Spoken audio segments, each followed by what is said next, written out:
Bueno, continuando con los números, con los conjuntos, ¿sí? Aquí tengo corchete 0,1 y luego en paréntesis tengo 0,1 y entre llaves 0,1. Los tres se parecen en nomenclatura, sin embargo son tres conjuntos distintos. Los dos primeros conjuntos son infinitos. Bueno, siempre y cuando sean números reales, ¿verdad? Números reales porque sería el 0, el 0,5 y luego todos los números entre 0 y 1. Y entonces aparece el 0,1, el 0,11, 0,111, etc.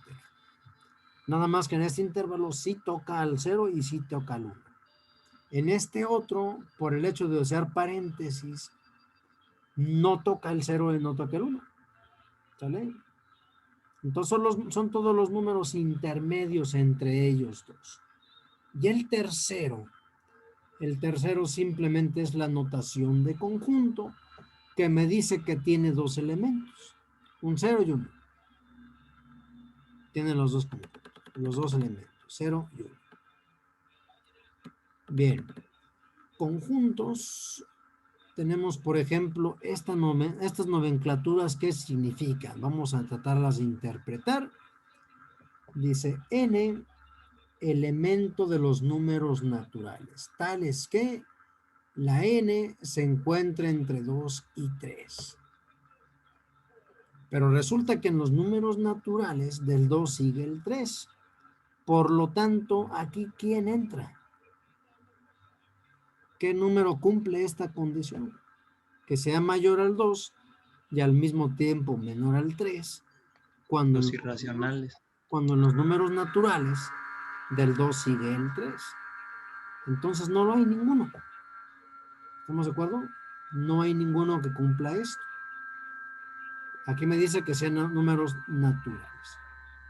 En este otro me dice que sean reales. X, elemento de los reales, tales que X sea menor que 0. Ustedes saben que todo número natural, perdón, todo número real, menos 5 por menos 5 me da más 25. 5 por 5 me da 25. Entonces, cuando ustedes elevan un número al cuadrado, si les da de 0 hacia arriba, hacia los positivos. Nunca va a ocurrir esto. ¿Sí? En los imaginarios sí, pero aquí no estamos hablando de imaginario, estamos hablando de reales. Por lo tanto, este no tiene ningún elemento, no hay ninguno que cumpla. Veamos este otro. R, elemento de los racionales, tales que R cuadrada sea igual a 2. Bien, si le sacamos la raíz cuadrada a 2, nos vamos a encontrar que es un número irracional. Por lo tanto, no cumple tampoco aquí, porque aquí claramente me dice que sean racionales. Racionales son aquellos números que se puedan escribir en forma de fracción. ¿De acuerdo? En forma de fracción. Y la raíz de 2 no se puede escribir en forma de fracción, porque la diferencia está en que normalmente cuando es fracción me da una cifra periódica de dígitos en las decimales. Y en el irracional no, o sea, van cambiando completamente los valores. Entonces en este también no se cumple, no tiene ningún elemento. Este otro que está aquí dice X elemento de los reales, tales que X cuadrada más 1 es igual a 0. Si ustedes despejan de aquí X cuadrada más 1 igual a 0, el 1 pasa restando y me queda X cuadrada igual a menos 1. Y acabamos de decir que no hay números reales que al elevarlos al cuadrado me den negativos. Siempre me dan o el 0 o positivos. Entonces, ¿qué tienen en común los cuatro conjuntos que acabo de comentar que no contienen ningún elemento? Y a pesar de eso son iguales, a pesar de que las descripciones son distintas. A este conjunto se le llama conjunto vacío y se denota por dos llaves, una frente a la otra, sin elementos, o este símbolo que parece una O mayúscula, así atravesada por la mitad. Entonces el conjunto vacío es aquellos conjuntos que no tienen ningún elemento. Bien, como los conjuntos también son objetos, por ello pueden ser elementos de otros conjuntos. Por ello. Entonces tenemos, por ejemplo, aquí este conjunto. Está el conjunto y luego hay un conjunto adentro que tiene dos elementos, 1,2. Hay otro conjunto, el 1,3. Y luego otro conjunto que tiene el 2 y otro conjunto que tiene al 3. Entonces, este tiene 4 elementos. ¿Sí? Tiene 4 elementos. Y resulta que este conjunto, que tiene el conjunto vacío es adentro, es un conjunto con un elemento, pero el conjunto vacío no contiene ninguno. Entonces, esto para que no nos confundamos, ¿verdad? Entonces, así como está escrito, tiene un elemento adentro que es el conjunto vacío, pero el mismo conjunto vacío como tal no contiene nada. Por lo tanto, eso los hace diferentes. Así que el conjunto vacío es elemento de este conjunto que contiene el conjunto vacío. Y el conjunto vacío es elemento, es subconjunto de sí mismo. Es elemento, pero dice que el conjunto vacío no es elemento del conjunto vacío. Porque si no, pues no estuviera vacío. ¿De acuerdo? Bien. Al conjunto de todos los subconjuntos de un conjunto, hay que repetir las palabras, de un conjunto S, se le llama el conjunto potencia de S. Y se denota por una P mayúscula y entre paréntesis una S mayúscula. Es claro que el conjunto vacío y el conjunto S son elementos también. ¿Sí? Es decir, el conjunto vacío y el conjunto S también es elemento de ese conjunto de potencia. Ejemplos. Inciso A. La potencia del conjunto vacío es el conjunto vacío, ya que es el único subconjunto de sí mismo. Bien. Si S es igual al conjunto que nada más contiene al elemento A, entonces, ¿cuántas combinaciones podemos hacer? Bueno, la potencia me dice que de entrada el conjunto vacío pertenece al subconjunto. Ese siempre aparece. Sí, aparece. Y por supuesto la A también. Entonces tiene dos elementos. Este conjunto tiene dos elementos. Inciso C. El conjunto A, B, siempre y cuando sean diferentes, A y B, tiene su potencia es el conjunto vacío, el conjunto que contiene a la A, el conjunto que contiene a la B y por supuesto el conjunto que contiene A, B. Por lo tanto consta de 4 elementos. Profe, ¿qué significa la P? La P significa conjunto potencia de S. Y se abrevia PS. Bien, aquí tenemos en este conjunto tenemos dos elementos, el A y B, ya les decía, ¿verdad? Tiene 4 elementos. Y luego en el que le sigue tiene 3, A, B y C, tiene 3 elementos.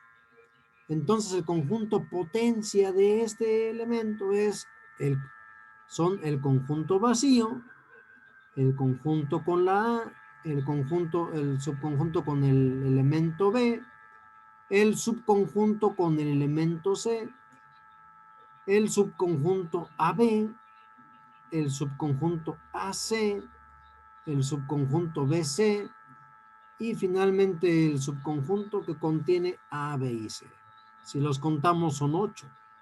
Entonces observen la relación. La relación es que para un conjunto finito, entonces la potencia es 2 a la n. ¿Sí? 2 a la 3 será 8 aquí, 2 a la 2 es 4, etc. Y si el conjunto es infinito, pues con más razón también lo es la potencia.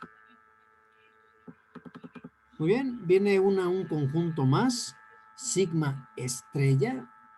En este conjunto, lo que almacena son símbolos, ¿sí? No almacena números, no almacena números. Y si los almacena como símbolos, ¿de acuerdo? Entonces, por ejemplo, el alfabeto es un conjunto finito, no vacío, sigma, cuyos elementos son símbolos. Entonces, si al alfabeto la llamamos sigma, una palabra es cualquier hilera finita de sigma. Entonces, sigma estrella son todas las palabras que podamos utilizar del alfabeto. ¿Sí? Entonces, cada subconjunto de sigma estrella se llama un lenguaje sobre sigma. Así que, por ejemplo, aquí está el alfabeto. Mira. Sea sigma el alfabeto, A, B, C, D, E hasta la Z, el conjunto de las 27 letras del alfabeto castellano. Entonces, son subconjuntos, en este caso el sigma estrella, son todas las combinaciones que puedan hacer con todas sus palabras, ¿verdad? O con una sola. Por ejemplo, hola es una combinación de las letras del abecedario. Hi, ¿verdad? También es otra, y es otro idioma. El sí, el no, el sobre todo. Incluso podemos poner palabras que ni siquiera pertenecen a un lenguaje específico y son parte del sigma asterisco, ¿sale? Bien. Entonces todo ello, sigma estrella. Entonces, este es un tipo particular de conjuntos donde entran símbolos. Y por lo tanto vemos que es una cantidad infinita. Por ejemplo, tengo sigma, que contiene dos símbolos, la A y la B. Entonces, sigma estrella es infinita, porque podemos hacer de los elementos, está el A, está el AB, está la B, está AAB, está AABBB, entonces es una cantidad infinita también. Observen este de sigma, contiene el 0 y el 1, pero aguas, no son números, son símbolos. Son símbolos. Entonces aquí el sigma estrella son todas las combinaciones posibles que se puedan hacer con el 0 y el 1. No importa que se repitan tantas veces quieran cada uno de ellos. Entonces con este conjunto podemos sacar todas las combinaciones de los números binarios. Sí, aquí están algunos. También tiene su equivalente al conjunto vacío. Se llama palabra vacía o nula. Entonces dice que es la hilera sin letras y se denota por epsilon. Así que en este ejemplo vemos que sigma es igual a dos elementos, A y B. Entonces sigma estrella contiene a los elementos, contiene a palabra vacía, ¿sí? Palabra nula, y todas las combinaciones que se puedan hacer con A y B. Entonces todos ellos entran ahí. En este otro, donde tengo tres símbolos, 0, 1 y 2, el sigma estrella siempre empieza con el epsilon, ¿verdad? Que es la palabra vacía. Y luego todos los números posibles de combinaciones entre sus elementos, que también son los infinitos. Y si nada más tuviéramos la A sola en elemento, en sigma, entonces el sigma estrella sería epsilon, palabra nula, y luego la A, luego le podemos poner 2A o 3A, todas las que queramos. Entonces también es infinito. Entonces, en algunos lenguajes de computación, dice por aquí, que se adecúan, por ejemplo, a este conjunto. Bien. Se adecúan a este conjunto.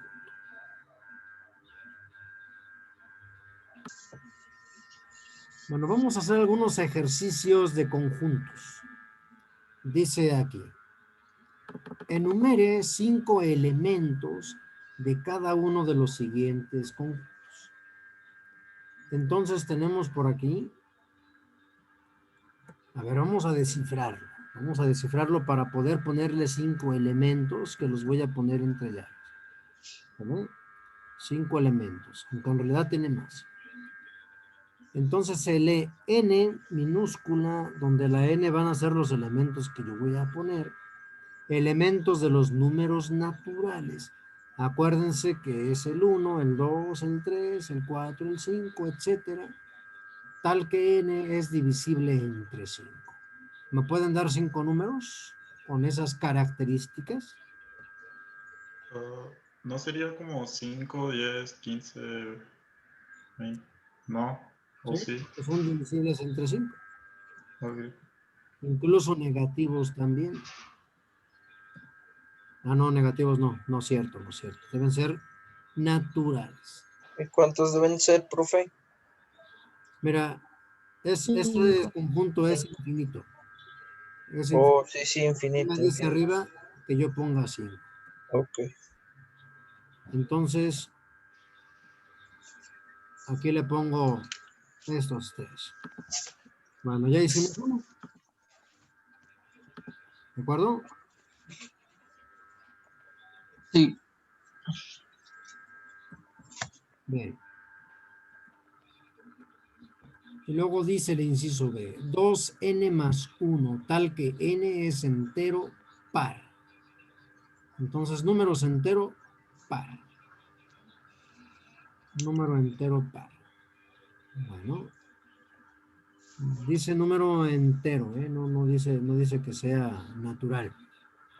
Entonces la n puede tomar números negativos también, si así lo deseamos. ¿Podría ser 2, 4, 6, 8, por ejemplo? Bueno, si tu n, ¿qué valor le vas a dar a la n? ¿Podría ser 4 o 2? Si es 4, sería 4 por 2, 8 más 1, 9. Entonces aquí ya me da un término. ¿Correcto? Entonces, ¿es profe? ¿Perdón? 3. Con el 3, ¿qué sería? 3 por 2 son 6, más 1, 7. 7, ¿verdad? Serían 7. ¿Otro? Pero 3 no es par, profe. 5. Oh, sí, pero 3 no es par, sí, cierto, sí, cierto. No es par, ¿verdad que no? No, Entonces, no es par, no es par. Entonces, 4. el 4. Ah, no, pero no es el mismo. 10. El 10, profe. ¿Cuál sería? 10 por 2, 20 más 21. 21. 21, ¿verdad? Pues, Díganme, ¿algún otro? 6. Bueno, si la n vale 6, dime qué quedaría. 6 por 2 son 12 más 1, 13. Perfecto. Me faltan 2 términos, díganmelos. Ahora utilicen un número. 31. No, eso no es. El 15. Ah, para que te números pares. Pero no son Ajá. pares. 15 para que dé 31. Sí, pero el 15 no es par, Pero no es par. Ah, sí, cierto. Hijo, eso. ¿verdad? 18, profe. Díganme otro. 18. 18, ¿nos da cuánto? A ver. 37, ¿no? Claro. 37. Sí. Perfecto, y ahora vamos a pensar que el n es 298. ¿Cuál es? ¿El N? N2 es 298. 597. Oh. Entonces ahí va el 597. ¿no? Y esto en realidad es infinito. Bien, ya hicimos otro. Profe, entonces, por ejemplo, en la respuesta no se pone el número que le damos a n, sino lo que va a ser en realidad al final. Exactamente. Ok. Sí, tienes que hacer esta operación como le hicimos aquí. Perfecto. Y luego, esto está sencillo. También la n es entero par. ¿Pero es divisible entre 1? ¿O cómo se expresa eso? Por ejemplo, un medio es un medio cumple eso, ¿no? Nos Oh, tiene que sí, sí, dividir, sí. ¿verdad? Entonces, No, es 1 sobre 3. El 3 no pero es tiene par. que ser entero. Ujú. O No, pues hay que hacer los pares. Y como me dice que es enteros y los números, pues tienen opciones de hacer. 2 al n, pues ni el 0 tampoco. Nada más una 2 a la 1. a 2, ¿correcto? O 2 a la 3. 2 a la 10. 5 es. Sí.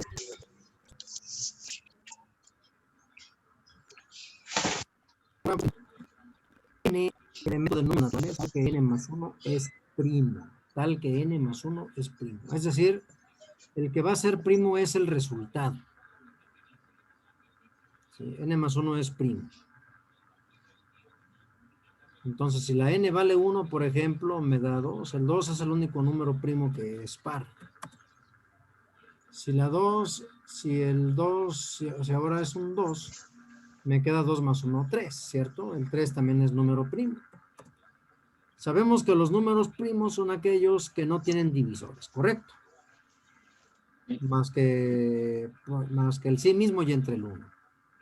Entonces, si yo le pongo 3, me queda 4 y el número 4 no es primo. Entonces, Hasta el 5. 4 más 1. si le pongo 5 y igual a 7. 5. 5 y 7. el 5 sí es primo. ¿Sí? El 5 surge de 4 más 1. Pero 5 más 1 es 6, ese ya no es primo. Pero el 6 más 1 sí, el 7 sí es primo. Sí es primo. El 8 no es primo, el 9 tampoco es primo, el 10 tampoco es primo, el 11 sí. El 12, No, el 12 no es primo. el 13. El 13 sí. 14, ¿no, profe? No, el 14 no. Ya los números pares ya no son primos a excepción del 2, es el único. Entonces, me pide 5 elementos, ya los puse aquí. Muy bien, estos son los ejemplos.